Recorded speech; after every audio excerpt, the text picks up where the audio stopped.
after Atlantis. By H.G. Potter, from the compilation The Fall of Nystol and Other Tales. This audiobook is not for sale. Part 3, The Day of the Jackal.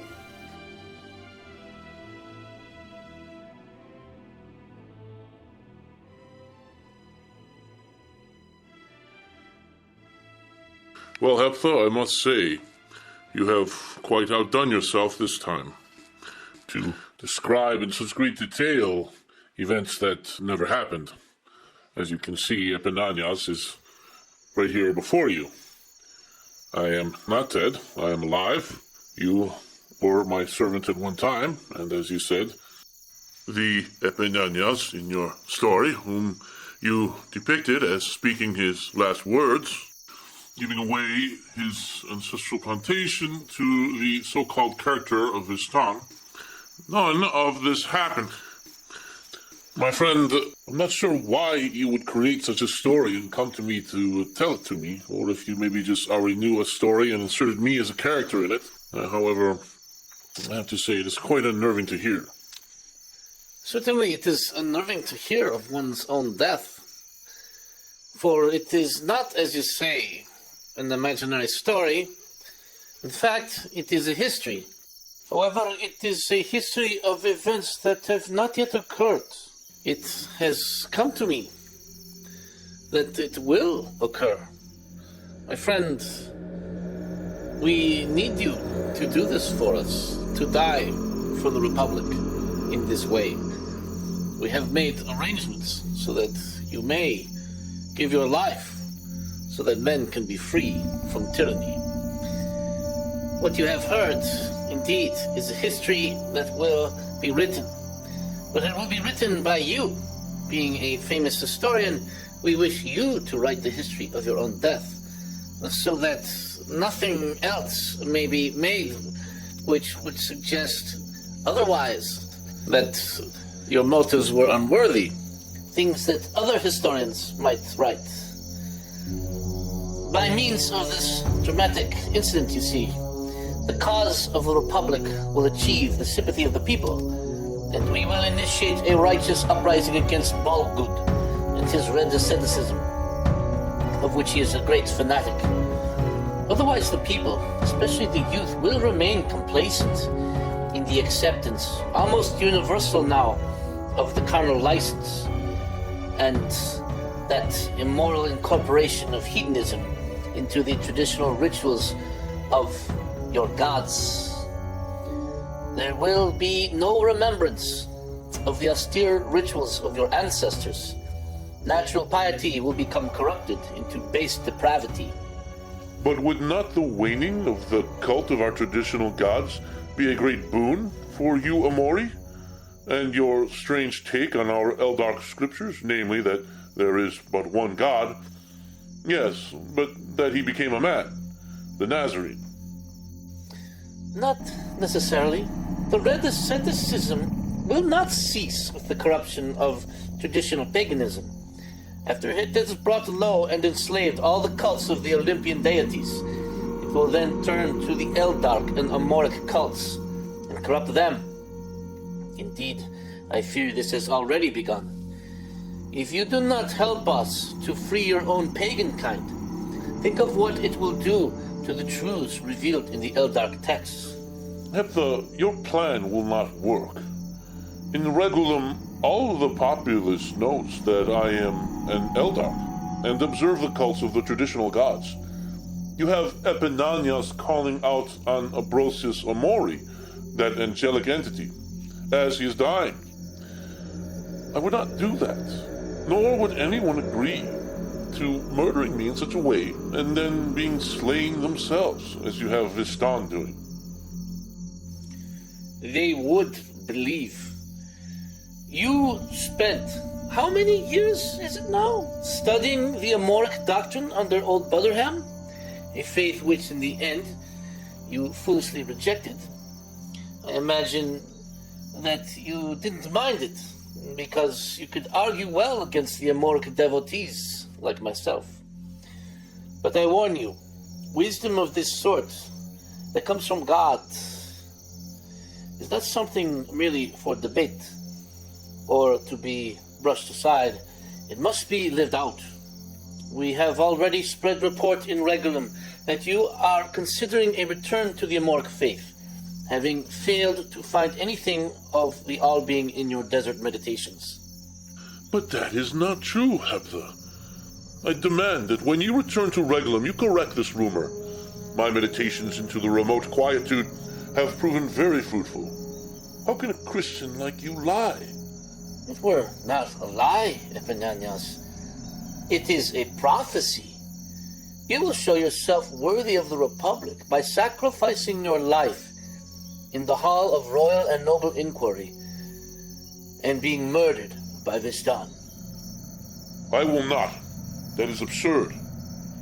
It is the will of God. We are at war. You will die like a soldier, and your name exalted forever. And this Vistan? How do you hope to rope him into this? Vistan is indeed guilty of having assassinated Florians, the virtuous and promising prince of the Republic. Vistan came to us secretly, out of a sense of remorse, wishing to repair the damage he had done. For when he saw the depredations of Balgud, who even requisitioned his sister to become a love slave, he was brought to the deepest consternation.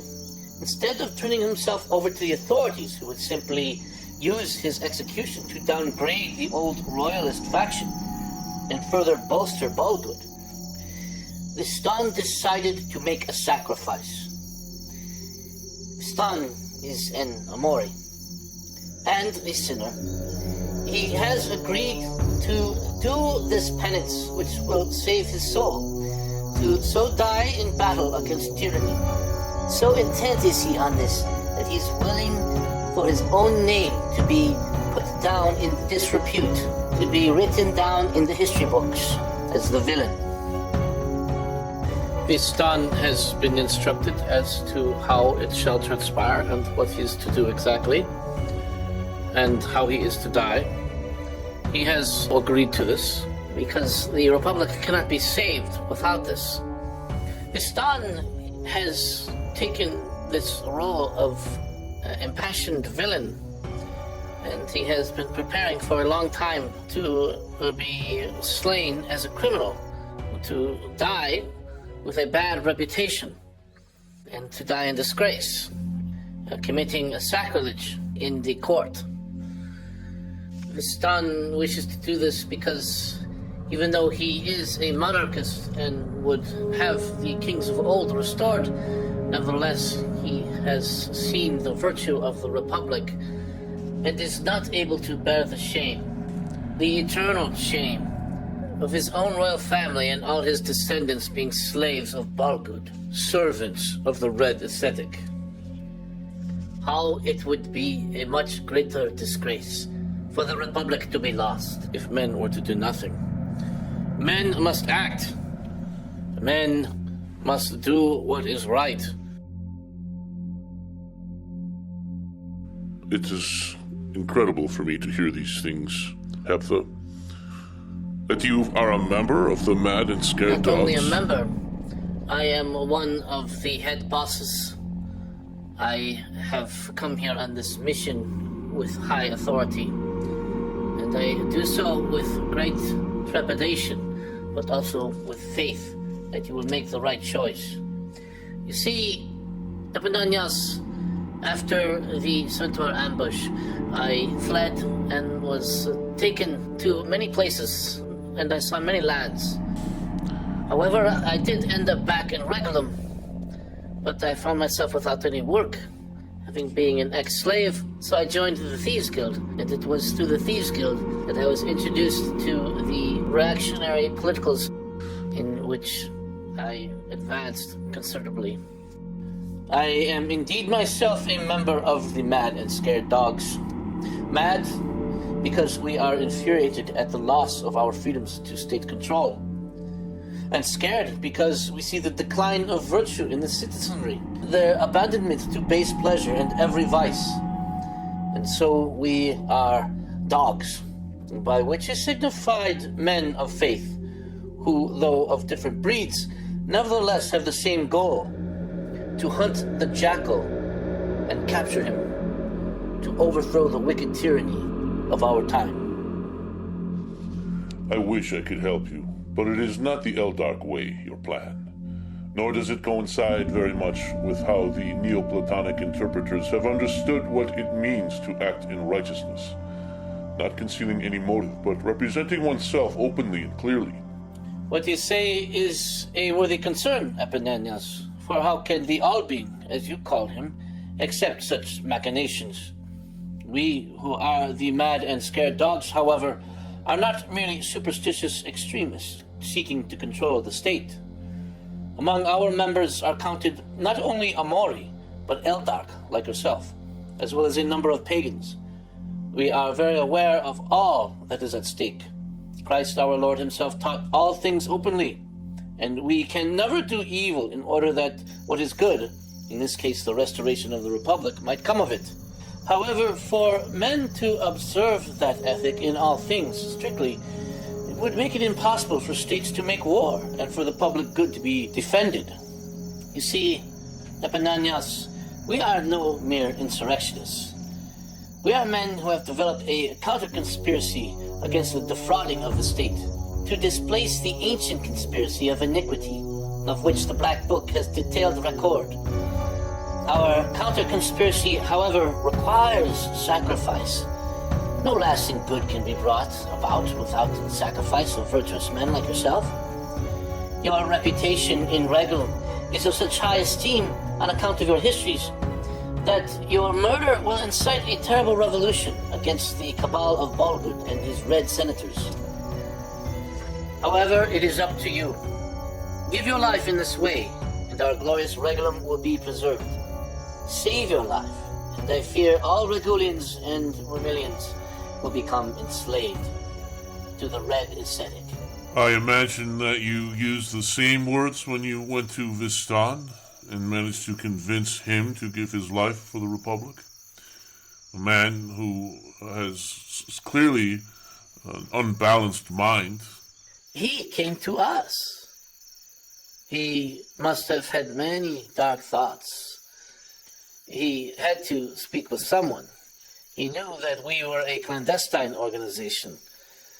So we invited him to dine with us, and we slowly gained his trust. For after the assassination, Vistan was keeping to himself, a very lonely man. He had many misgivings. We taught him our way of thinking, a sacrificial outlook. He revealed that he was indeed the assassin. Remember that, as I said before, there was a conspiracy to slay Florians involving a number of senators as well as the shipping guilds who were financing various activities. Vistan was a romantic and an idealist, but he was also very naive and gullible, taking heed of dark talk that had been floating about concerning Florians.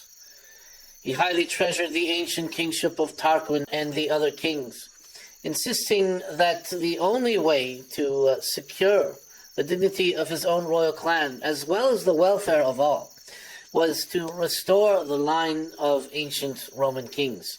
And to this end, he gave several impassioned and outrageous speeches.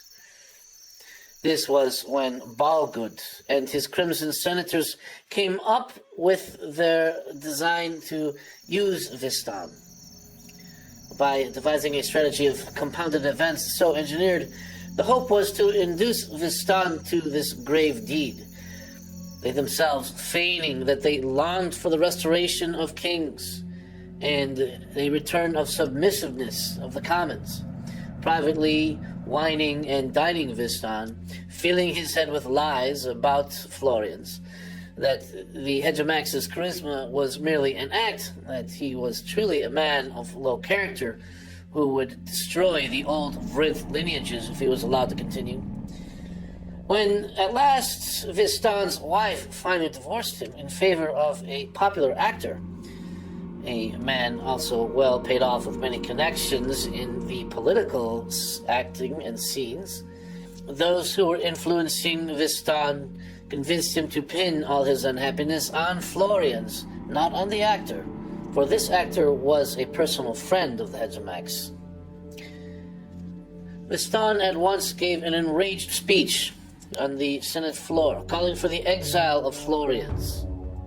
When he was subsequently rebuffed by the majority of the Senate, he was convinced to this plan. Having been a veteran of the Ataluran Wars, it was no problem at all for Vistan to hit his target from a vast distance. Florians was in parade in the old arena of the province of Eregion, and Vistan, from the Tower of Dil that overlooks the old arena, used a Childeshire bow and was able to strike his target from a considerable distance. He knocked off 3 successive shots in the space of a camel hair. None of those swift flying death bears failed to reach their intended target. Before anyone even saw where the shots had come from, Vistan had vanished. The Hegemox died immediately. The Blood Syndicate, those who are adepts of the Red Aesthetic also, sent assassins in the night to slay Vistan. But Vistan was too alert and too clever, and they never found him. He wandered Regulum at night, slipping through the shadows constantly. He had disappeared. Of course, he was questioned concerning the assassination, and suspicion did fall on him, but there was no way to prove his involvement whatsoever. And that is where we came in. We took Vistan into our residence in the Mad and Scared Dogs so that he could be safe from the assassins. Hepha, allow me to interrupt you for a moment. I do not see what difference all this makes. The actions of a few eccentric senators and a hedonistic narcissist who considers himself a god. All this is mere show. Life goes on as usual in Regulum. I have heard no other reports to the contrary. No alarm of new slavery. Men are content to serve their rulers as long as there is bread to be had. And circuses. Life does go on. It does not, always has. Epinanios. My friend, Bolgurt has now consolidated all power into his own hands, while still claiming to be the validly elected Hegemox. With his crimson senators at his side, he is able to accomplish whatever his will desires in law. But that is not all. The Red Asceticism is now the state religion. The cults of the other gods have been suppressed, if not wholly incorporated into Red Asceticism. All citizens must pour libations to the divine Lord Bolgurt and recite the creed of the Red Ascetic, derived from Lucretius' famous poem. No dissent is tolerated. If one fails to do this, execution is not the punishment, for our new masters are merciful, but you are forbidden to buy and sell. Bolgurt, as you already may have known, has purchased enough shares of the Ardevi grain as to control the supply. Brass rings were mass-produced and bestowed with magical properties by the sorcery of the Red Ascetic, engraved with his diabolical runes. If one puts the ring on one's finger, it cannot be taken off. Those who worship Bolgurt are given the ring by the high priest himself. Only those who wear the ring have the right to purchase grain. Yes, and even to eat bread. Soon Bolgurt and his Crimson Senators will extend their power over all other businesses of the Republic. Will not the Ammouri pray and call upon their powers, such as Ambrosius Ammouri? to defend the state against this wickedness? If your God is real, then explain why he does not send his angels to strike down Balgud and his crimson senators. Tell me about this Ambrosius Ammouri, this angelic entity. This Ambrosius, the Ammorid, is an Agathodaimon, or Selvage spirit, who is called upon by those who enter into dangerous places and need supernatural help, such as the labyrinths of the underworld, or labyrinths of ancient history, labyrinths of conspiracy. The entity has been known from many stories of underground adventurers to have interceded on their behalf. Now, this spirit, this Agathodaimon, appeared for a brief moment floating in the air and spoke strange blessings over Epinanias. A strange Ammouric apparition, certainly to be discounted. Do not discount him so quickly. Do you not know the stories? Have you not studied your own pagan myths? Do you not know that the Ambrosius was an entity that was even before the Ammouric revelations? Do you not realize that he is from your own cultic tradition? It is not for serious men to pursue wisdom. Suit yourself. As for me, I did not see the apparition, but I noticed the commotion. If you want to believe in a lion-headed entity with 7 horns radiating from its head that appears to heroes from the old epics, well, that's fine. You go ahead and believe in that. As for me, I'm just going to consider it a wondrous and artistic thought of imagination and fancy. But there are more serious things I must ask you. You have told me that I must give my life for the Republic, and you have painted a picture of how that will transpire. Please explain to me, how do you prophesy that I will... Say if I were to say no, as a reasonable man would, to your proposition, what do you prophesy will transpire as far as my histories and the things that I wish to communicate to men? Speak to me your history of the future if I were to say no to this invitation to die for You would say no to this Epinanias?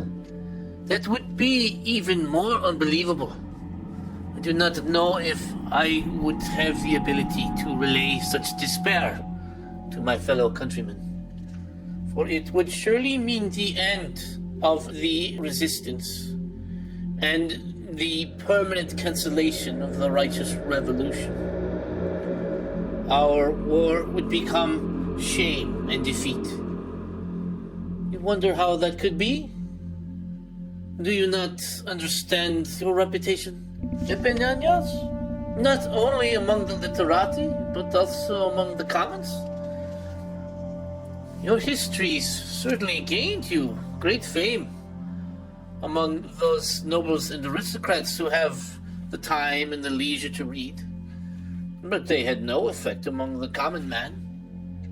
The hard-working Rumilian fishermen or the Regulian grain haulers, the guildsmen or the blacksmith, the bread bakers and the gladiators. The reason you are so loved by them is because you were the only man to have ever stood up against Balgud and told him off.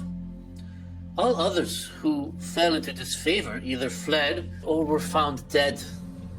Did you not think it strange that Balgud did not follow through on your disgrace and exile? You humiliated him before his entire court, as well as the Crimson Senators. You almost sounded like an Ammouric saint with your chastising words. What is more, when he commanded your execution, he was immediately prevented by the Council of the Red Ascetic, who was well aware that your death might sting the aristocracy and their sense of freedom too early and spur a resistance they were not prepared for. So this was a double humiliation for the god Bolgud. It was more than he could bear to let you remain in your villa with your freedom. Outright retaliation was impossible for him. Did you not think it strange that he appointed you indentured scribe of the Republic and sent you away to Nystol with those precious books of that Christian monk that had been stolen? Bolgud knows that the Black Books of Elephant Hide are tomes that preserve the record of ancient conspiracy and the key to its unraveling and revealing, which we Ammouri call the Blessed Apocalypse. He sent them to Nystol for, in his words, copying, but in reality he knew that Nystol would burn. The Red Ascetic had planned it all out beforehand with Arizel, Adeuces, and Zufagin, and Bolgud was in on it.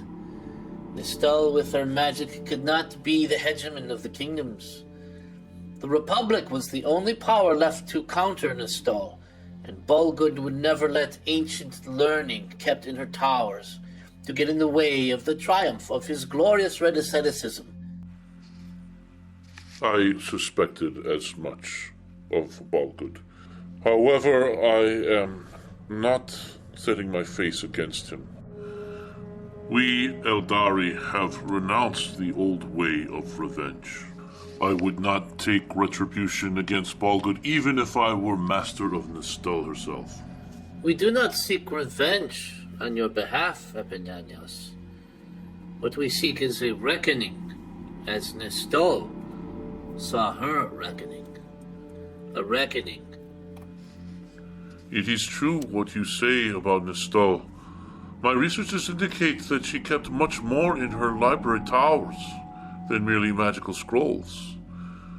The Library of Hensuth, for example, was known to have writings preserved from the First Age, the way the world was before the waters swallowed Atlantis. Still, all things pass away, and all are consumed by the All-Being and its quietude. It is best for us mortals to live apart from the passions of war and politics, and instead prepare the mind to contemplate the One and to merge with the All. We men are mere dust to be scattered by the wind. Man is a doomed creature anyway. On the contrary, It is better to accept these evils, Heptha, and to let them pass into the oblivion of unknowing in the subreality of the world without end. on the contrary, Epinanios, the world will have an end. The sun will be darkened. The moon will not give forth her light, and the stars shall fall from the sky. Think about what you are proposing. In denying the Republic of her right to seek of you the ultimate sacrifice. Men have already died so that this crucial knowledge might be brought to you, Epinanios. I am hard-pressed to accept all this grand vision that you present, Heptha. For now you say that men have already died in this clandestine war of yours? How many? And on what battlefield? It is the battlefield of the spirit, Epinanios. When I was sent on this mission to find and communicate all these things to you, 2 men accompanied me, secret members of the Mad and Scared Dogs. You surely would have guessed this, for no one travels the paths beyond the Regulian frontier alone and survives. These men were also well-trained veterans of the Ataluran wars and served as excellent guards. However, they were not as trustworthy as we had thought. Having been away so long on this journey by foot across the Firth continent, they missed their wives, understandably. But it must have been marriages according to the flesh. For as soon as we were passing by a brothel in Kitham, they hurried in with all abandon. I warned and rebuked them, but they would not heed me. When they returned, I felt uncleanness around them. I wanted not to be their companion. So in the night I grabbed their monies, for the party had supplied us well, and some of the jewels that they had as well, to hire mercenaries and vessels that might be more worthy of the work. One of them awoke, however, and I struck him down. Some evil known must have witnessed the deed, and reported my unforgiveness. The Vecradian devil, by divine permission, was released from his hell confinement to pursue me, having lost the favor of heaven once again by returning to my old ways. I should have taught those men by stern preaching, and shown them God's mercy, not stolen monies and struck them. They are our brothers. But this was not the end. As I traveled the paths of Hermes Canyon south to this place, the Well of Souls, I met some Kutal nomads who informed me that they had seen Edolit rangers going north into Catham with 2 men arrested. I immediately returned to Vesselum in hopes to secure their release with the gems and other monies, for we could not risk that they be interrogated by the authorities and give information about our mission. However, I was too late. Somehow, the marshal there in Vesselum was very keen and an adept of the red ascetic. When he heard the answers of the interrogators, he was immediately alerted that these men were subversives. They were tortured, and I imagine gave up a considerable amount of information about the mad and scared dogs. But they knew nothing of my identity or of the true nature of my mission. The 2 men were crucified for sedition the very next day. How will I bring this news to their families? That is bad enough. And you will also have me relay the worst of tidings to the mad and scared dogs? That you have refused to die for your country? Oh, shame profound and eternal. No man wants to die, Epenanias. These men were willing to take a risk of dying. These men, yes, were sinners, weak flesh, yet they repaired for their misdeed in the end. For they would have been spared had they recited the creed of the Red Ascetic and poured libations to Balgud, the demigod. Instead, they died horribly. But they did not die in vain, as those who claim they owe nothing to their country. They will die without any meaning. Such men who exempt themselves from that sacred obligation, they will be forgotten, not only by men, but by God.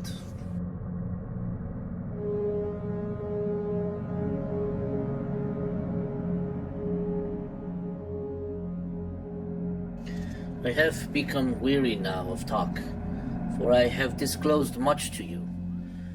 I must go to my work of picking berries. There's still a long walk back to the hermitage as well. Wait, Heptha.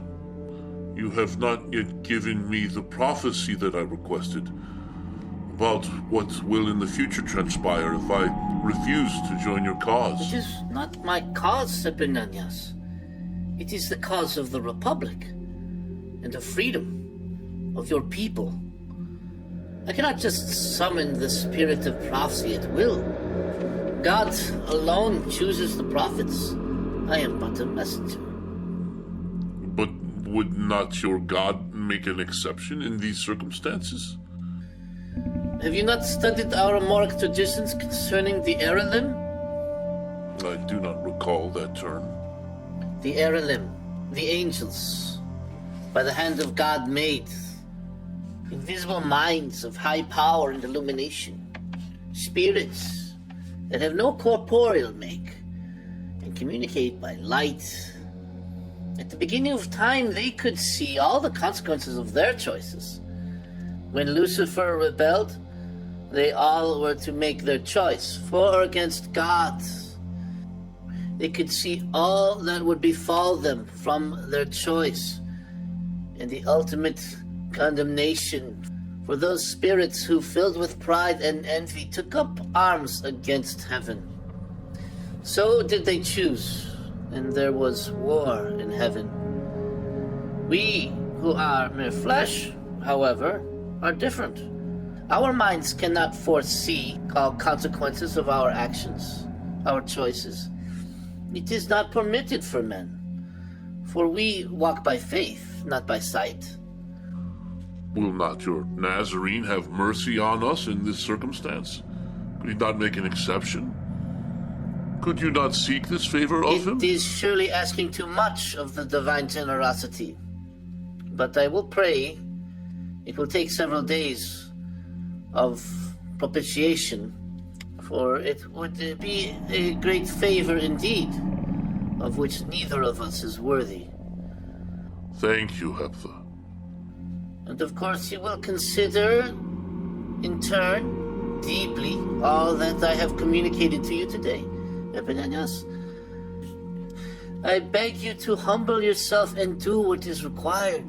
Do not suppose that this is a contest too remote from your comfortable life here, or that you do not have the fortitude to go to fight in such a way and die.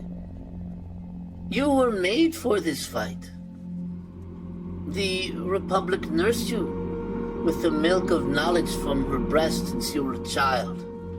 She stirred within you the will to write her story, the story of her glorious past. Will you now turn on her and let her be forgotten, to be trampled down by Bulgud and his thugs?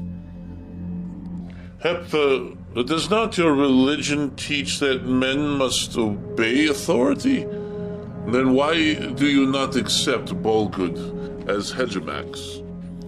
It does not matter if he was invalidly elected. God allowed him to take the reins of authority, and you must therefore obey. That is what I learned, just as Christ obeyed Pontius Pilate. And the Eldark agree with this conclusion. They do not agree, nor do I. If you think that it is a charity to your neighbor, your own countrymen, to tolerate tyranny, you are gravely mistaken. Our fourth legends relate that the Arch-Deceiver set himself up on the sapphire throne of Mount Argunizial, that throne of the universe, after holy gods departed from the earth and from the fourth continent along with justice herself in the second age for the lawlessness of men. Now, would the father of gods and men say, "Don't worry, obey that detestable tyrant that rules over the firth and all your souls. I permit him. Don't fight against him. Don't expose his lies and deceptions. He is now the authority. Obey him. I will watch from heaven as he brings all the realms to utter ruin." Does that sound like the charity and goodness of God?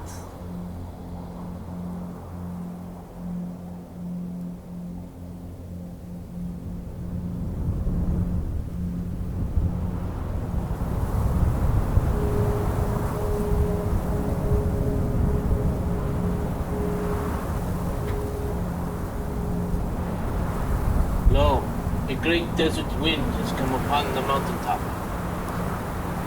Now I have given you much to ruminate upon this day. The radiant chariot of Helios takes the declining course, and his steeds will soon hurry away the light from the celestial dome. Only a few hours of picking berries remain, until night's long tresses cover the sky, and that accursed howling of the Vrokradian devil resumes. We shall converse again tomorrow, or in a few days after I have made sufficient reparation for your lack of faith, and pray to God for his prophecy. So then, let us go. Heptha, Yes. pray to the Christ on my behalf. For although I consider him but one of the gods, I will heed his prophecy as being of the all. One does not persuade so great a being who created the all, Epimenias, by mere gestures of acknowledgement. Without faith it is impossible to please him. Enough then. Please, my mind wearies and my body seeks that for which it was made. Work.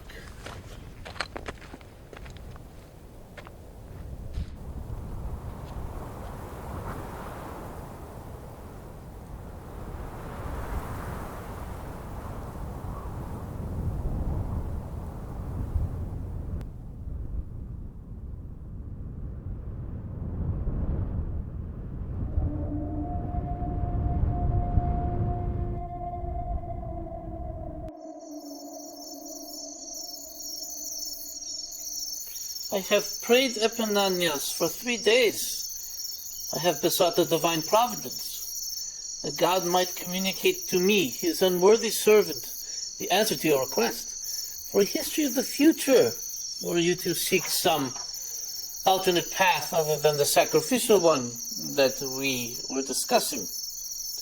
On the 3rd day, the Agathodaimon Ambrosius Ammouri appeared to me in the night vision. He spoke unto me, saying, Arise, Hector.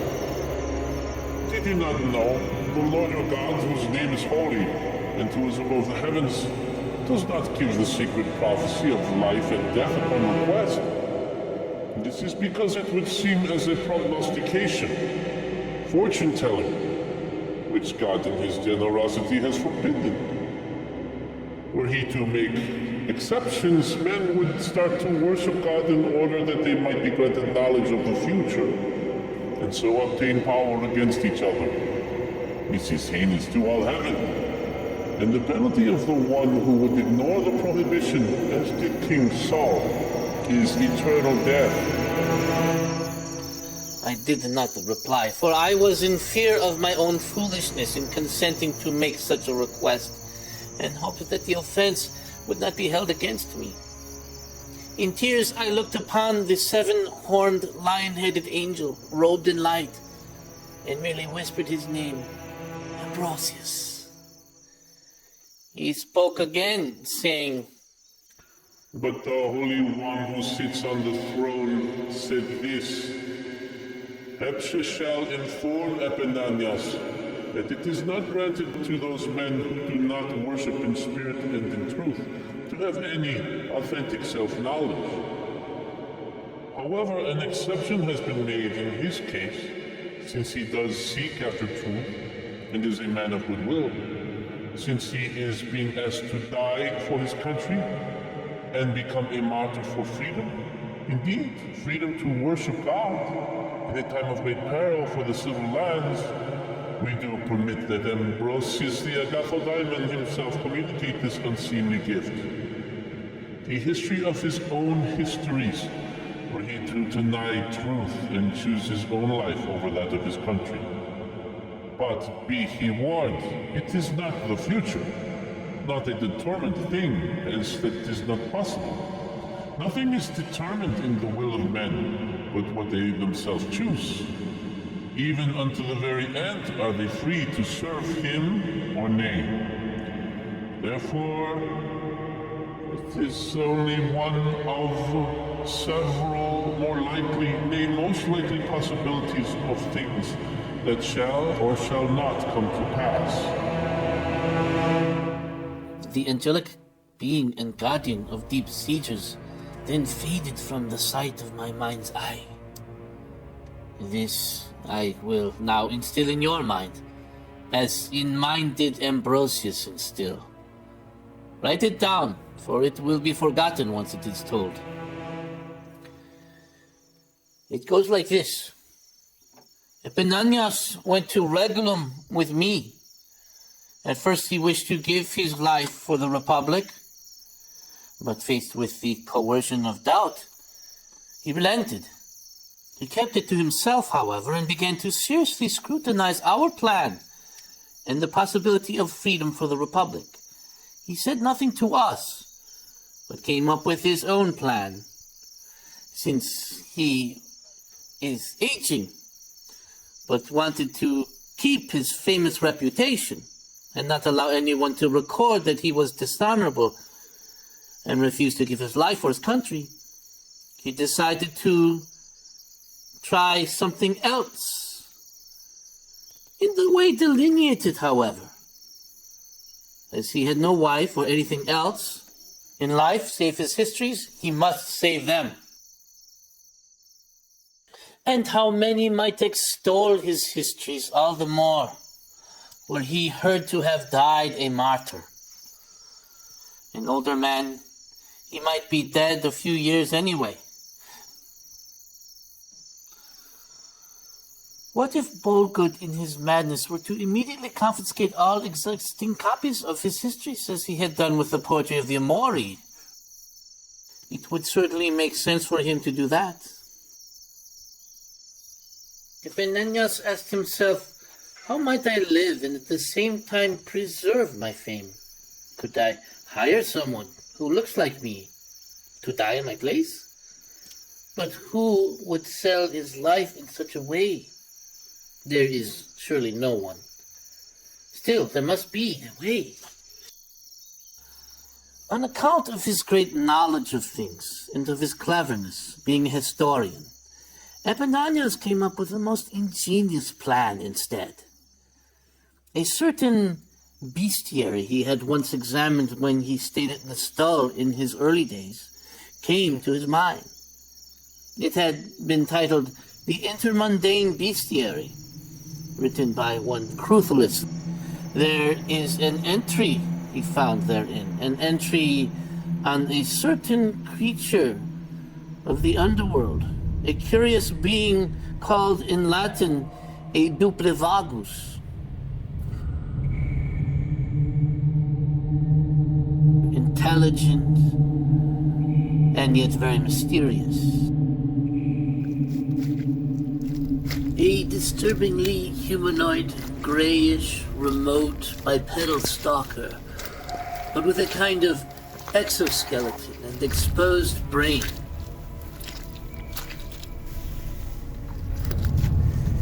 His outer skin shimmered like a mirror, with alien eyes and webbed digits. Epenanias saw fit at this time even to utilize his enemies in order to protect his reputation. He went to the wizard Zufagen, one of the great conspirators that provided for the destruction of Nystol and its libraries, and hired him to use his magic in the underworld to find this creature, a specimen of this creature, and to capture it. He would descend with a bounty hunter, a tracker, and several spelunkers of great experience in subterraneous excavation. And these things were of such high cost that Epenanias found it necessary to sell his ancestral Hypatrid plantation. They went down there into the dark places of the world, to the sewers beneath the ancient city. Torches lit.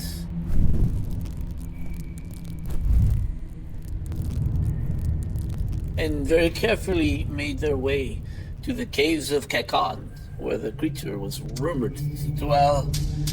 At one point, Epenanias even had to rappel down a mountainous stalagmite of 1,000 measures, the famous world bridge, the Vanith. Oh, the lengths to which one will go to protect his honor. And searching through many labyrinths, at last were able to track down a specimen and to capture him with Zufagen's magic and bring him out upon the surface of the world to do their bidding. Like Proteus, the old man of the sea, the creature has a kind of Morphean power.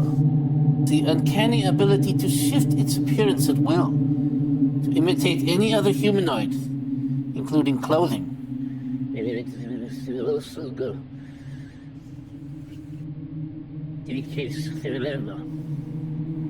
Hiring a translator at great cost, no less than a high-level wizard. To his surprise, speaking Oruscan Greek, which of course is the favored language of wizards that travel through the underworld.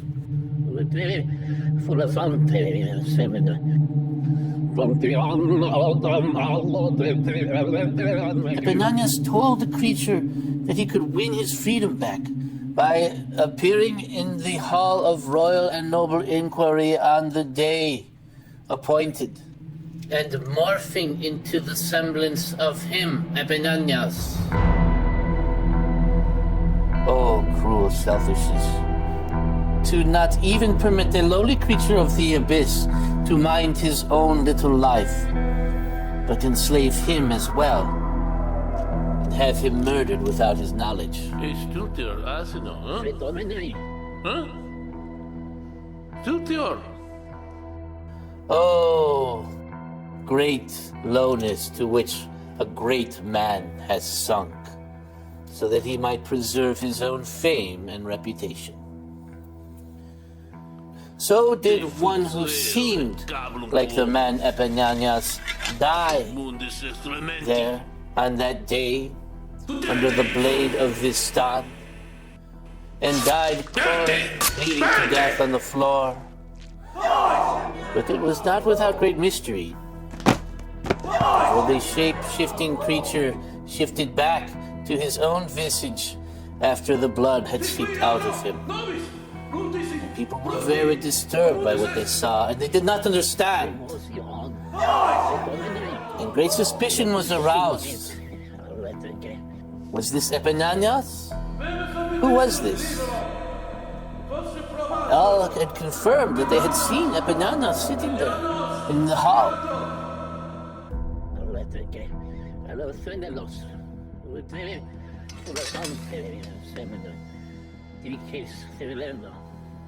Yet now another body lay there.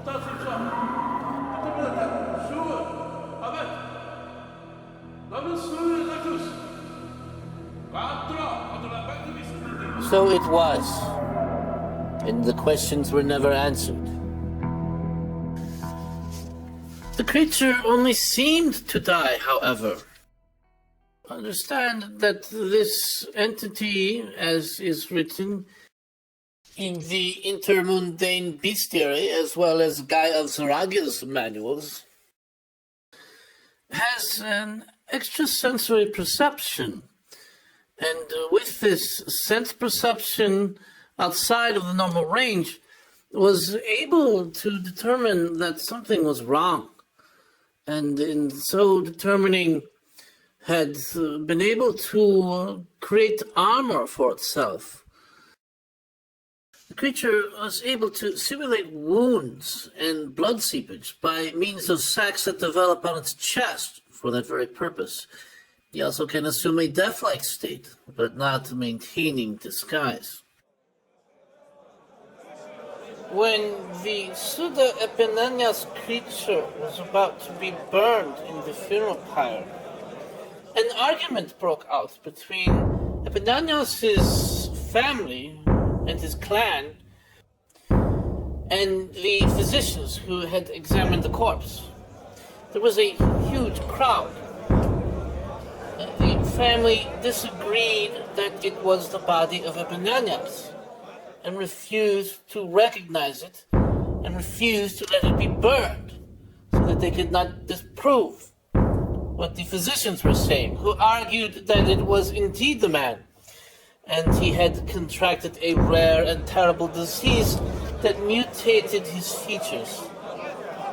In the ensuing struggle over the body, the physicians spilled some aqua vitae on the creature, which awoke him and healed his wounds. The doppelganger immediately assumed the shape of one of Epinanias' relatives and slipped away into the crowd.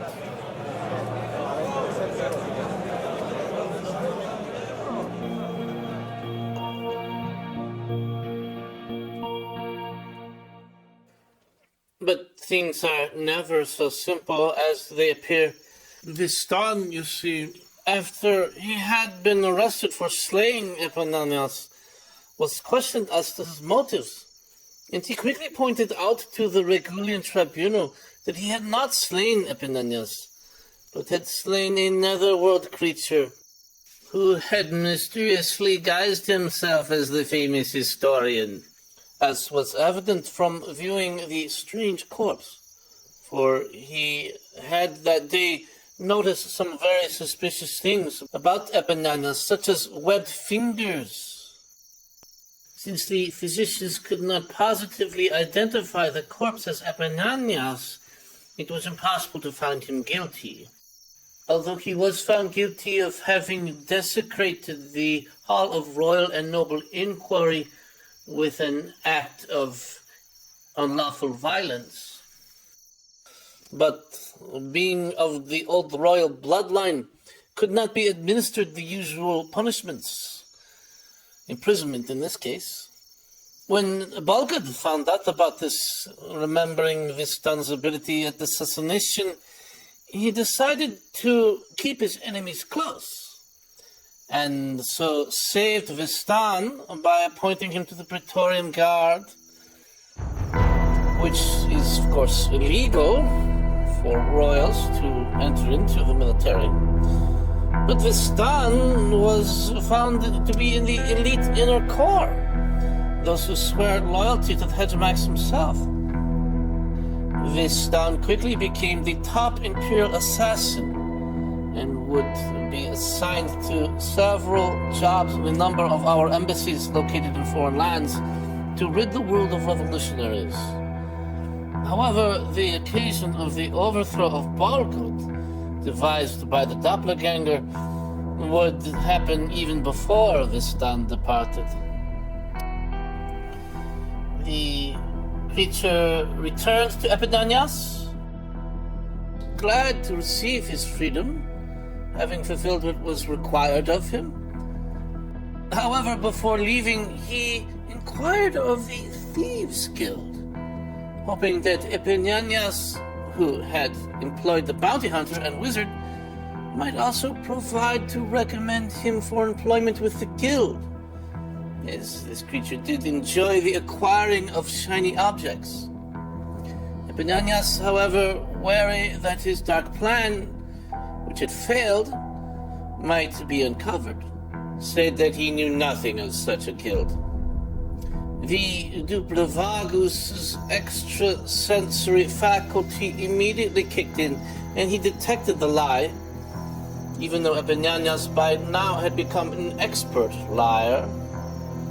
So the creature asked him, what sort of human custom is it to attack other men of one's own state while in a session of official governance and inquiry, as he had been so attacked? Epinanias, unable to further deceive, admitted everything to the creature. All his failure to die for his country and his plan to let Vistan murder the creature instead. He begged forgiveness of the creature and swore to make it up to him, whereupon the creature, taken aback at Epinanias' lack of character, that he should betray his own nation, recommended Epinanias to leave the entire matter to him, especially the arousal of revolution. That is very strange. How could such a bizarre creature make such judgments?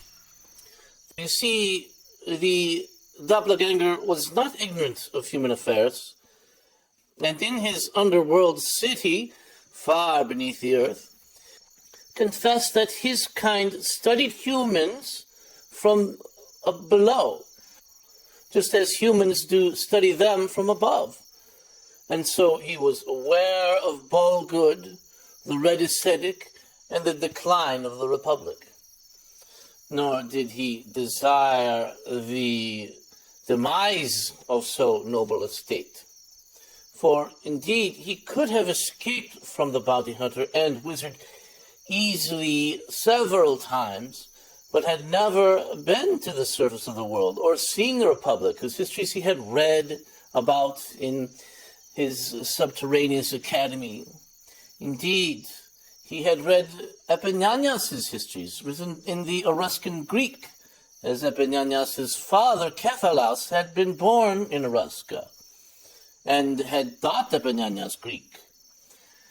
Yet the creature inwardly also wished to teach Epimenias a lesson about virtue and selflessness, for indeed he did esteem the famous historian, and was shocked to learn of his unwillingness to die for the Republic. So the creature made a firm decision to save the Republic and demonstrate self-sacrifice. He told Epimenias that on the next day he would appear as Bolgud before the commons. Then he left and slipped away into the night. And the next morning, everyone heard that an emergency meeting had been called and that Bolgud had an announcement. When all were assembled at the commons, the pseudo-Bolgud Hegemox entered. He declared to all that from henceforth all citizens will have their manhood required of them. That every male citizen would turn in his family jewels within 3 days, save for military enlistments, and in so doing they testify to their profound loyalty to the Republic. In order that the state of cathartic Titan might be properly regulated, and that he alone would practice it freely, for he himself would now become the Pontifex Maximus, and was the new Red Ascetic, the former one now retiring. The pseudo-Bolgud, of course, quickly exited, noting how appalled and outraged everyone had become, and easily morphed into the semblance of a beggar that the real Bolgud passed as he now entered the Commons chamber, and was at once asked by high-ranking officials if all his commands and decrees be obeyed without question, to which, being a tyrant as he was, responded in the affirmative, and was at once seized by outraged praetorians who, although themselves exempt from such mutilation, did desire grandchildren. Of course, you can imagine the response of the people, not to mention the Red Ascetic himself, who did not intercede for him when he heard that Bolgud had been arrested by the tribunes, with the cooperation, of course, of the Praetorian Guard, and was to be executed. Epimenias, when he heard this, on the one hand was relieved that the Republic had been saved, but on the other hand was mortified that now the truth would come out. So did the glorious revolution unfold to the glee of the mad and scared dogs.